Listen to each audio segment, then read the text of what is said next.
All right, let's have a real talk about alcohol inks and what my studio looks like as far as alcohol inks goes. So, I'm being transparent, as they say. Hang on.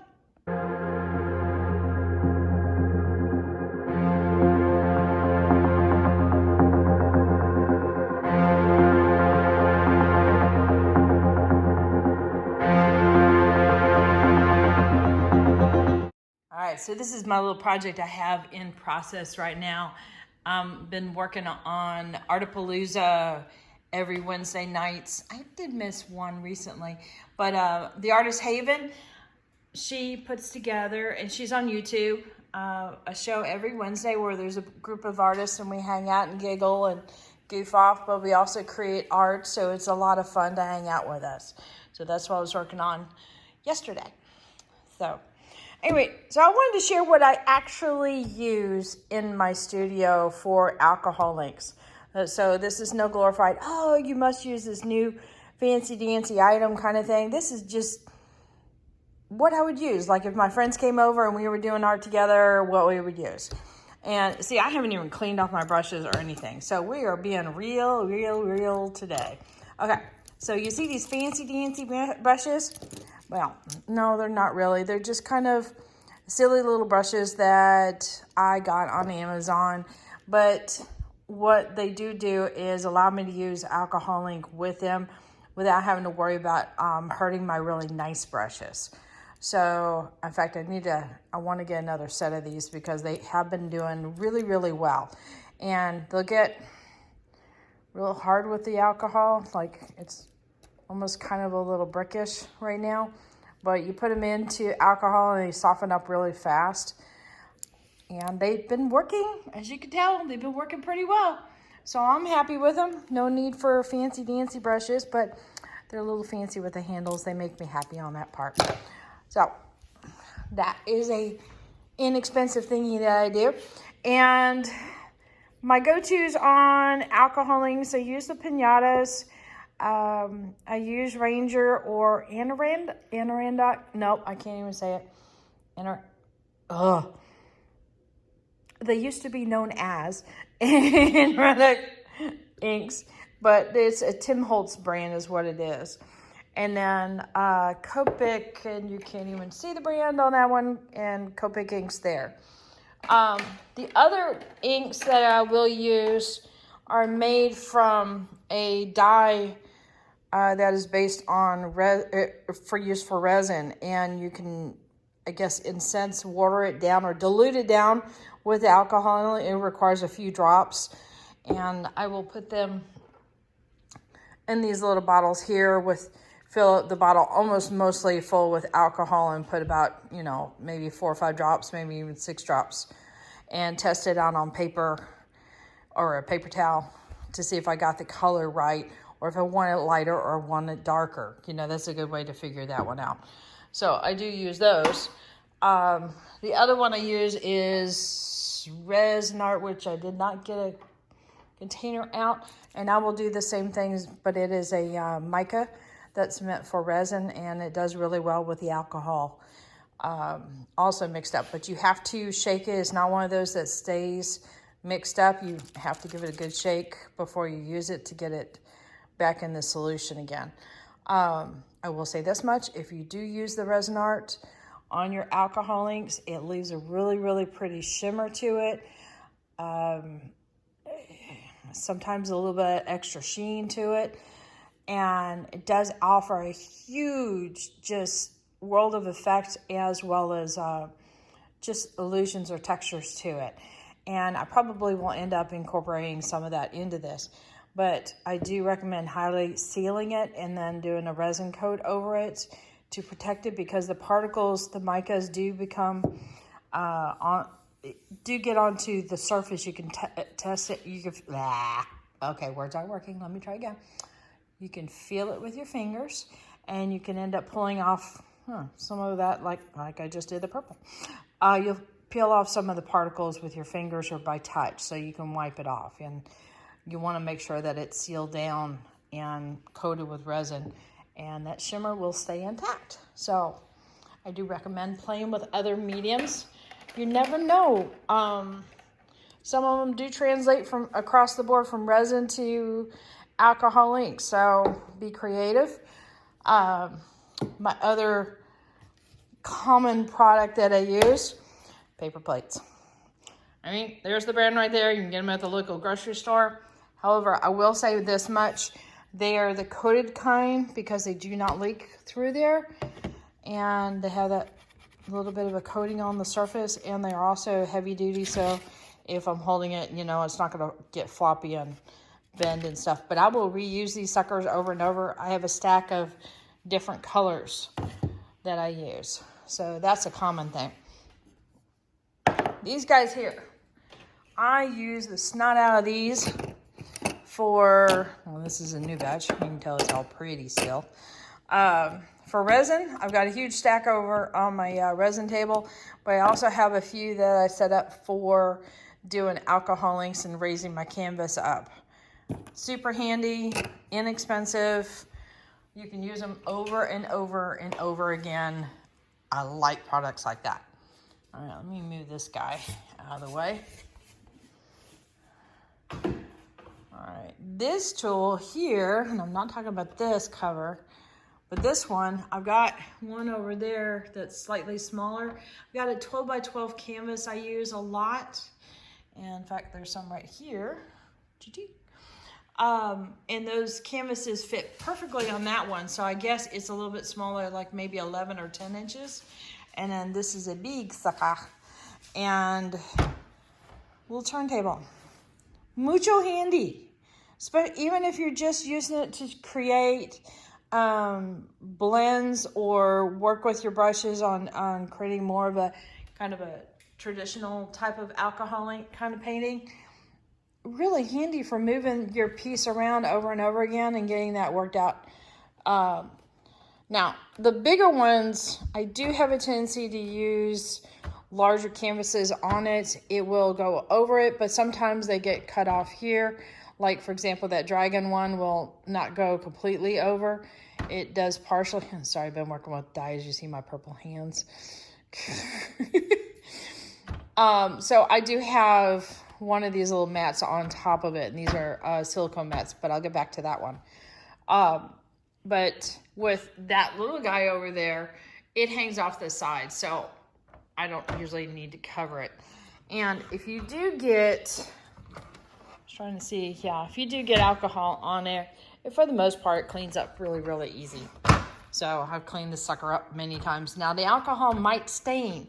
Like, for example, on the silicone mat, some colors will have a tendency to stain, like the yellows and the pinks, or I would say more the highly pigmented colors. Like a lot of times you'll find in some of the Pinata Basics or like RGB colors, you'll get your most of your pigments in that highly saturated. Okay, let's see, on to the next gizmo. Okay, another super expensive product. Just simple plastic cups. And I will use these suckers over and over and over again. And I use them for putting a little bit of alcohol in. And some of them for cleaning out the brushes. Some of them are for painting alcohol onto it. Like, for example, that piece there was black and gold only. And because hubby was working on a meeting, I couldn't use my dryer. So all the manipulation of the colors was done with applying alcohol to the canvas. So I will put a little bit in the cup, and we're talking little bits. And if my alcohol gets too dirty, I'll do a second cup. And then when it comes to cleaning the brushes, I'll clean them off in the dirty one first, as clean as possible that I can get. And then I'll clean them off in the cleanest one last. And that gets out most of my colors and such. But I have a stack of these that I keep on hand, and haven't really had to go into too much of a stash as far as getting other ones. All right, pallets. Let's see if I can find my other one. All right, sorry about that. All right, so these are the two pallets that I use commonly outside of my little paper plates. And this guy here, a lot of times I'll keep my metallic colors loaded in this all the time, and we'll either have a couple of them that have a solid color in it, meaning just like gold, brass, or copper and silver, and I might have a diluted version of it, like about 50%, so a light version of that. Sometimes I'll mix a color in with the metallic and paint with that too. But this one will pretty much stay looking the same way. I do have a white in there that I can tap into occasionally as well. And then these guys get cleaned out all the time. I've got a gunmetal color in this one that I was having it prepped up in case I wanted to use it on that red dragon. But so I haven't used it yet. I don't want to put this guy up. But these have a tendency to come in sets of, like, I think it's either 4 or 5. And you can tell that they have a little ridge to them, so they'll stack up nicely. But also, this area here can be a pallet as well.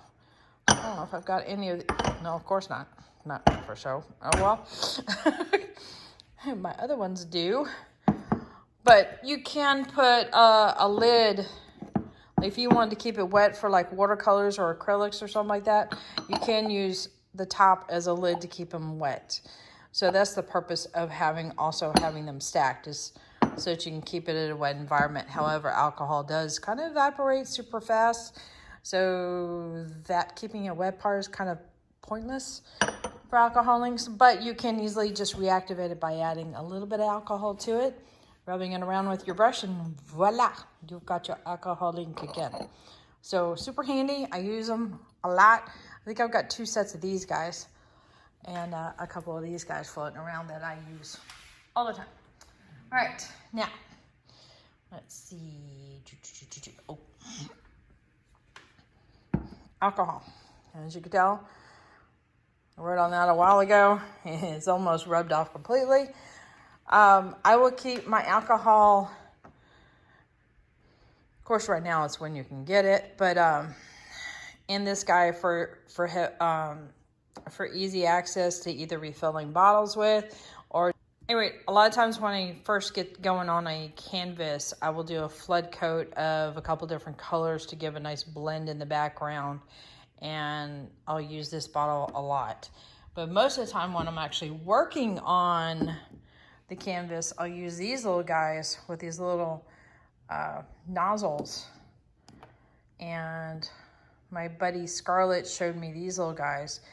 And I have to admit, for this purpose alone, super handy. They are just about indispensable. I'm gonna make sure I always have these little guys around, because applying a little bit of alcohol where you want it, for one thing, it helps save in the usage of the alcohol. But the other part is it helps you out with control a lot. So, love that. Okay, paper towels. Enough said, really. There, you need them, use them. Yeah. And gloves. Now, I will say this much. With the way things are going nowadays, okay, my gloves are throwing the finger. That's not right. Okay, that's a bad glove. It's going to hide. Anyway, I've been using my gloves over and over again between paintings for quite some time. So this is a fairly recent set, but I've got a couple over here that have been through the ringer. Probably about 5 or 6 paintings, maybe even 10 paintings. So don't be afraid to reuse your gloves, especially since they're a valuable item right now. Okay, now this guy, my little cart. Super handy. It's got most of my alcohol ink stuff in it. Now, this one was purchased from Michael's. I think IKEA has one too. What has helped me out is I try to think of it in terms of compartments, meaning I have a section. Try to turn this in a way where it's not gonna get tangled up. I usually throw my dryer on top because there's just no point. I mean, I have it plugged into an extension cord here, and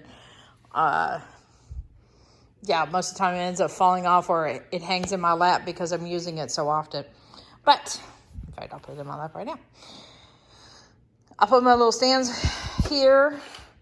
Now this thing here, I'm going to close that off. If you can find one that's like a little one that's closed off, probably handier. But meantime, I'll deal with that. And then these guys here, these are just like little makeup trays that I got to help hold or contain my alcohol inks from going everywhere and falling down, you know, going down the sides and stuff. That way when they're upright, it makes it easier for picking out your colors, getting to what you want, and also keeping them put away. My Copics, they are probably better to store up and down. All right, what is up with that one? Up and down like that. They will have a tendency to leak a little bit on their sides. So keep that in mind when you're storing these guys. These guys can go on their sides if you want to, but it just makes it easier. I like them when they're sitting upright. Okay, so I've got a couple little trays here. I think pretty much self-explanatory. Blending solution there. And my white pinata. And then this is masking fluid that I use. This bottle's behaving itself. You notice the little happy face. But I do have a hint and tip for that one. Let me go to this side. Okay, so the solution and the product is really nice. Love the fluid that's inside. The masking fluid works really good. The nozzle, on the other hand, let's just say I go rounds with it because it plugs up easily. I clean it out constantly. Fight. And then I had a moment where I was like, these bottles, I wonder if it'll work with these. It works great. So if you just want to pour the solution into this, works great. But that's a masking fluid to help. Like if I were, instead of drawing the black lines or wanted to keep the color just to stay in the red area here and not interfere with that, I can draw a line of masking fluid to help, I guess, create a dam to keep the red in this zone. And that's what I use that for. And then when it's done and it's dried, you just peel the solution off, go work in your other area, and you can, like, again, like the white area here, I could dam it off so it doesn't, you know, whatever I'm doing here doesn't contaminate the background. So that's how you use that.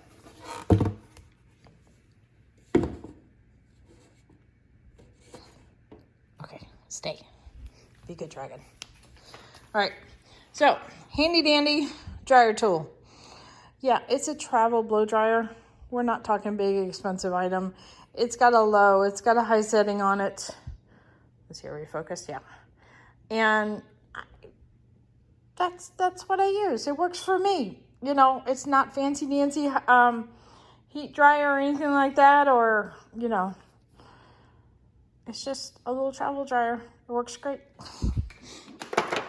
So why beat it? Or get something fancy if it doesn't work. Pipettes for like using bottles, the taller bottles here that don't have a little dropper in it or a little small nozzle out of the top. You can use pipettes for getting those inks out, and that comes in handy there. And so I have a cup here with those guys in it. These little guys are meant for watercolor painting, and it has a little reservoir for keeping water in there. It also works for alcohol. So, hey, I'm doing this one-handed. So it has like a little brush on the top. I think they come in it's a point, a chisel point, and then a wider brush.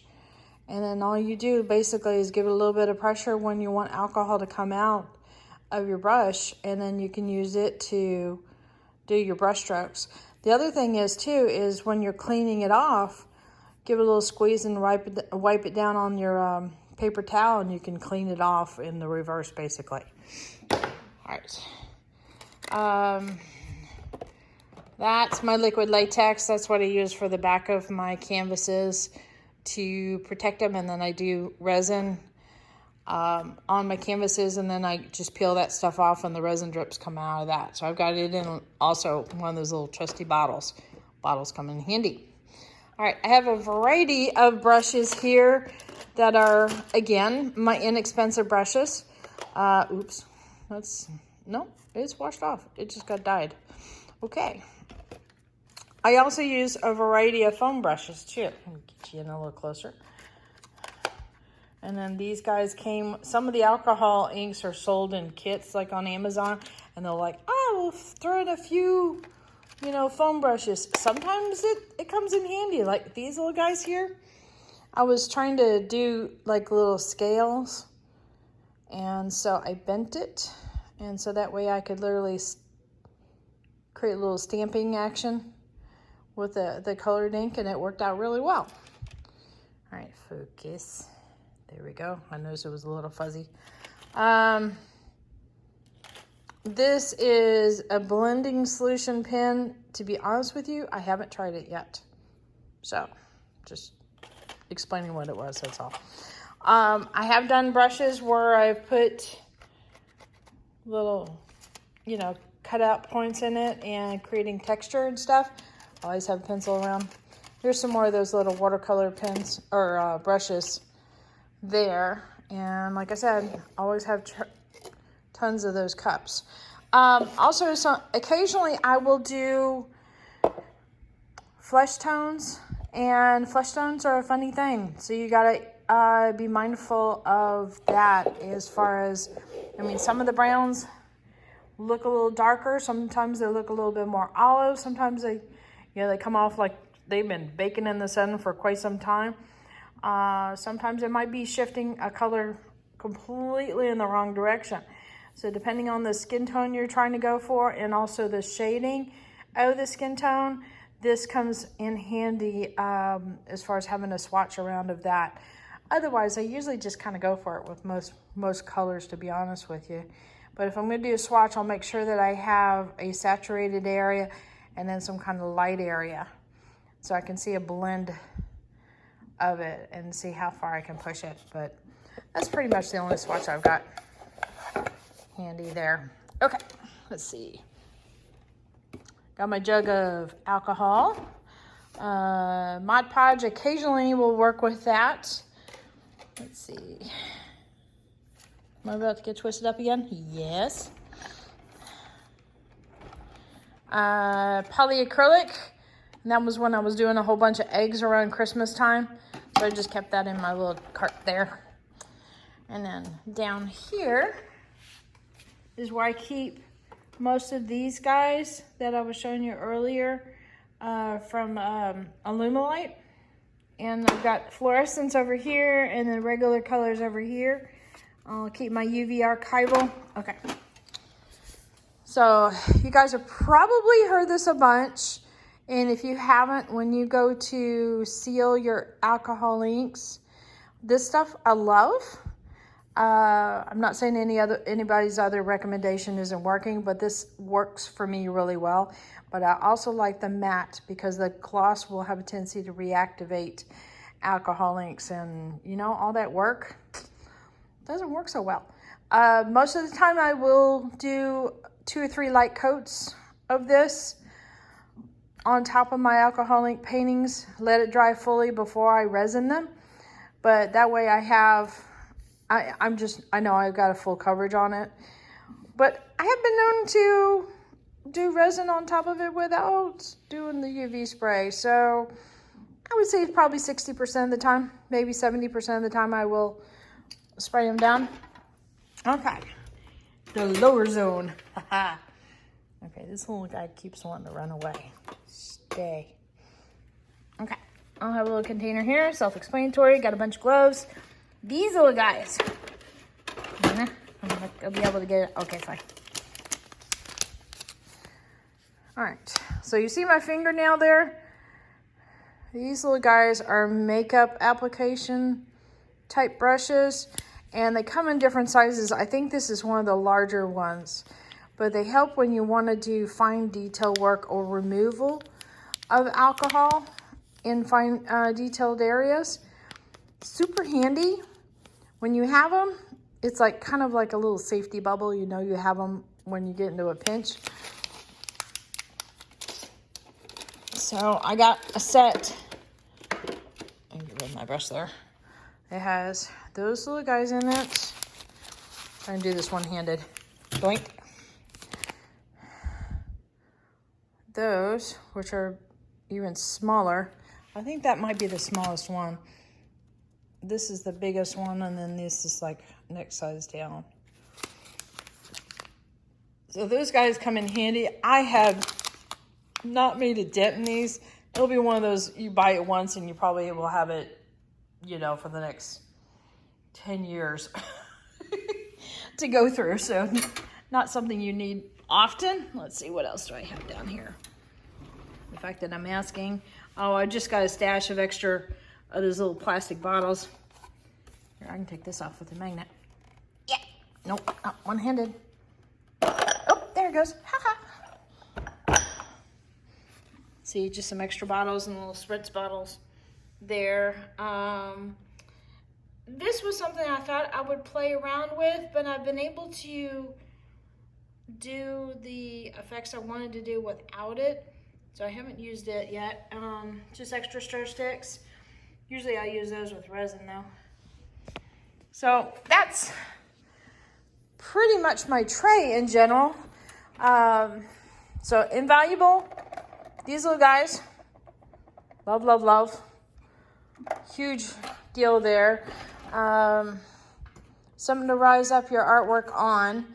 And definitely these larger bottles come in handy. Paper plates and or some sort of palette to mix colors if you want to paint or apply colors in your own way. So keep in mind that alcohol inks can reactivate, and use that to the best of your ability. Now, usually I will have like some kind of plastic tarp down, but I have recently, and I'll go ahead and I'll talk about this part. Okay, so it loves hairs and it doesn't like to give them away easily. Okay, great. Doing this on camera? Yep, apparently so. Okay. So I usually will cover my tables with like a plastic drop cloth, like a thicker one, like a 4mm kind of plastic drop cloth. But I have recently discovered these, and I know I'm going to botch up the name. No,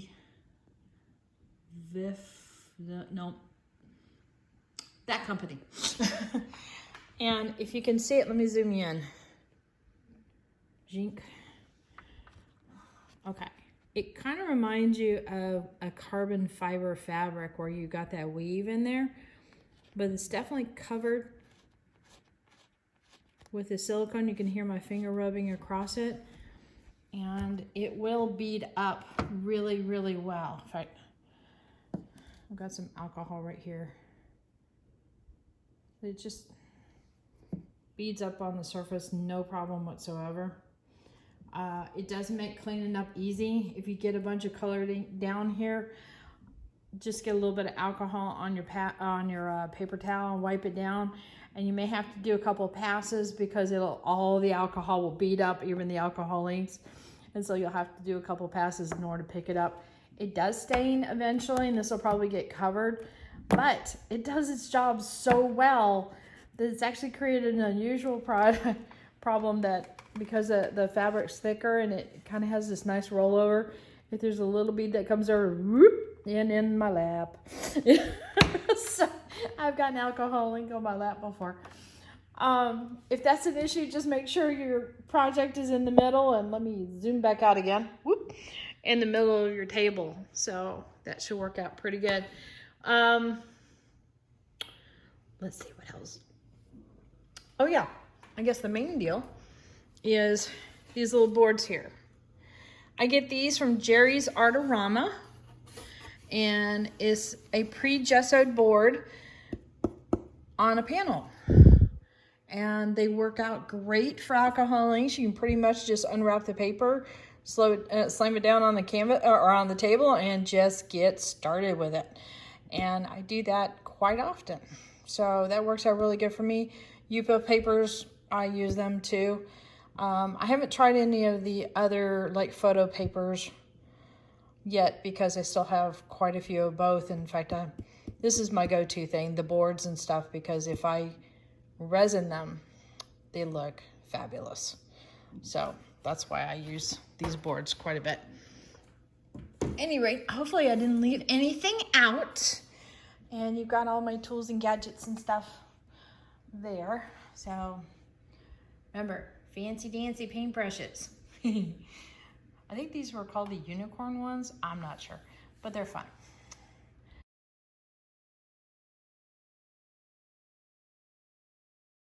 So hit that like button, hit the subscribe button, but definitely hit the bell to get notified next time I put a video up. Later, y'all.